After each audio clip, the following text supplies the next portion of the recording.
Can we be done with the fear and the lack and the non-worthiness and all that? And just by recognizing, actually very quickly now, the fact that a lot of this, my not deserving feeling that I could really feel in my chest, the big no, I do not deserve that. If I'm really honest with myself, no. And just by recognizing it, shining the light of consciousness on it, it transformed. Mm-hmm. And then I honestly felt, if Elohim were to ask me, because that's big, mm-hmm. And if you were to ask me, do I really deserve receiving this money now? How do I feel? Yes. Mm-hmm. I feel like I do. Yeah. And it was from just recognizing and using the tools and getting deep and deeper and deeper and saying, I'm like ready for this to be done. Yeah. I really am. I want to be here to enjoy and receive all of the things that I deserve just by being here.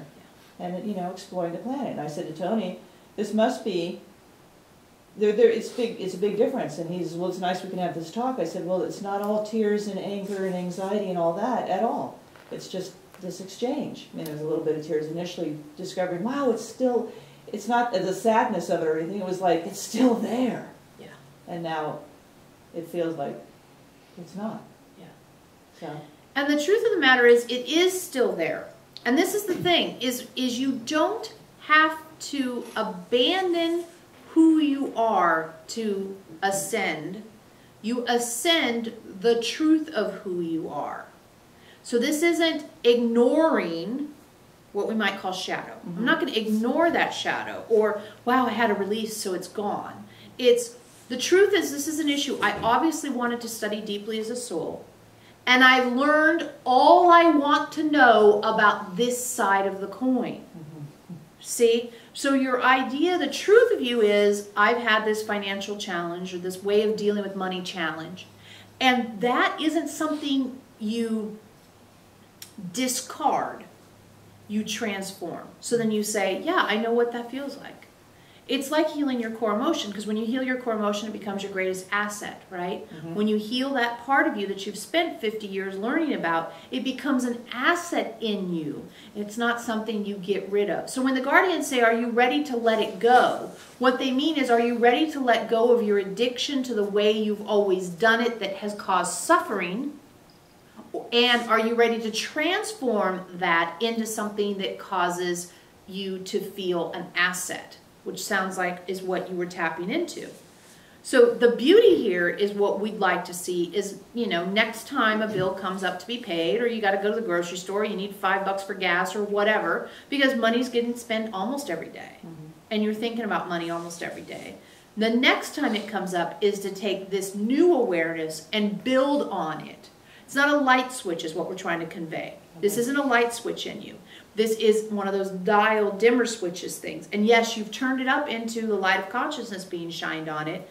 And that's really great for the PG&E bill. But the next time the car insurance bill comes, it might tempt into the habit of being less light of consciousness. So you can reinvigorate your commitment to this new way of being by saying, oh yeah, I get that. And I know how to shift this energy. So I'm going to shift it rather than go, oh, this again. It's, oh, no, oh, that's right. Of course it's this again. This is my major thing. Of course this is here. That's like a trigger becomes a handhold on the climbing wall of ascension, and you're grateful for that trigger because you know, oh, good, here's a bill. I'll see how I interact with it. Oh, okay. I'll see how I interact with it, and then I will refine how I interact with it. And it's an opportunity to see my growth. It's an opportunity to refine my growth rather than, oh God, there it is, and I don't have a light switch. You guys aren't light switch beings. You're not here to light switch. Even the movement into Homo Spiritus isn't light switch. It's not like one day, la, right? Yeah. It's this graduation. And I'm thinking then that, like where you say, this bill comes in, like PG&E, okay, done, but maybe the insurance, I have a trigger around something around that, mm-hmm. and so that comes up, and then not just focusing on, oh, I don't have the money, but I can focus on what is the trigger behind this bill. Yeah, exactly. Because that's the other thing that has happened, and that's the emotions versus feeling thing.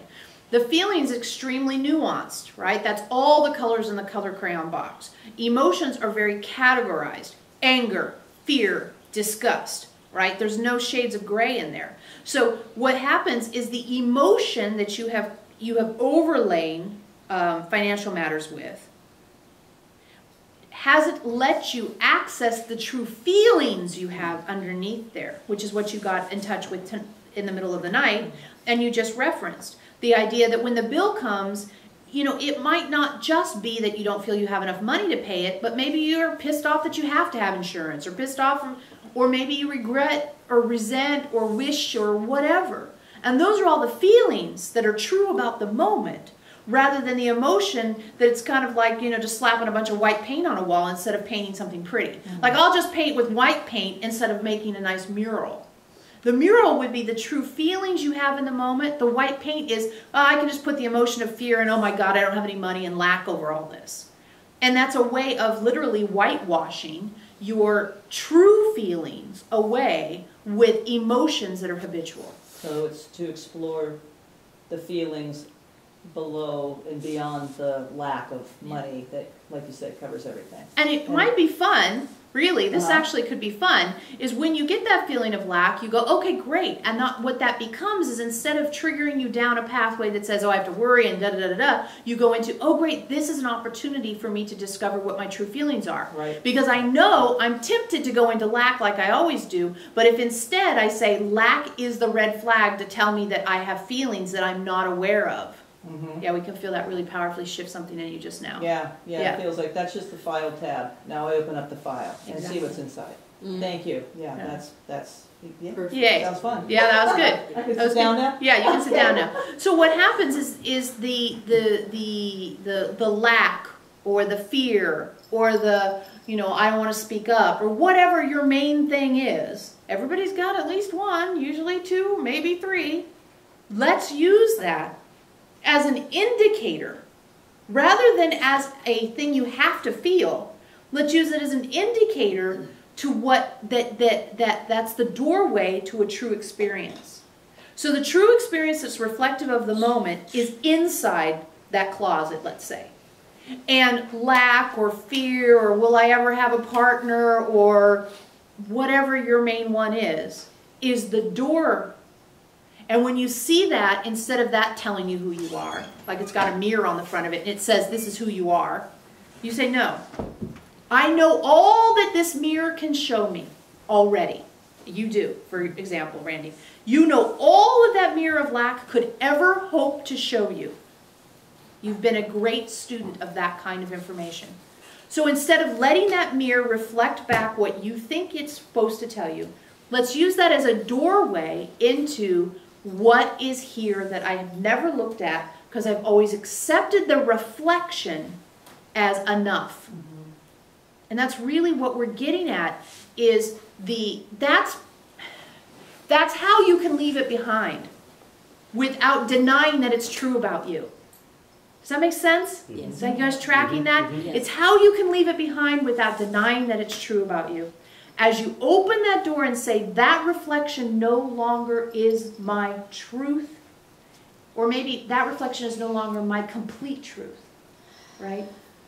That reflection is something that is true about me. I won't deny it, but it's also true that that's also a door to something much more about me that I'm willing, here's that willing thing, I'm willing to explore now.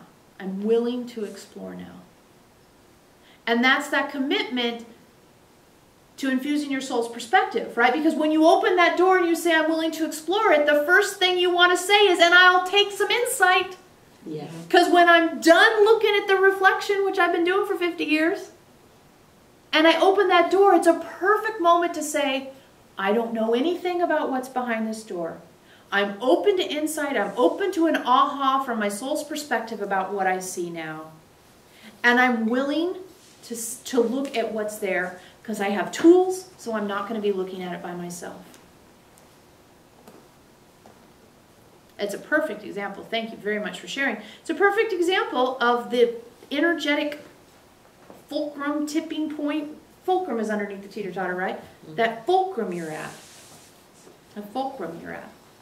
Also, it just occurred to me that the reflection that I was always seeing of my lack of whatever, usually money, but whatever was coming up, I always labeled it as being a negative thing, always. And so now, just now, it occurred to me, well, when the visual of the reflection of the mirror is this shining, glowing thing, it's not this bad thing that I was putting on myself as being, oh, I'm not, you know, I'm less than because I have this reflection. Well, I'm not less than anymore. So that's awesome. And we're going to ask you guys, can you feel that? Yes. Right? You can feel that? Yes. How big that is? Yes. That's why this is the go, no, go place. That's why this is the launch pad. Because you know how big of a deal this is, and you all know what your big deal is, that you can watch Randy talk about hers and know what yours is. And that's why the Visionaries have not let up on this for 2 weeks now, which you know for them is like a world's record. Because this is that, it's that potentiated, it's that powerful, it's that much of a go, no, go place.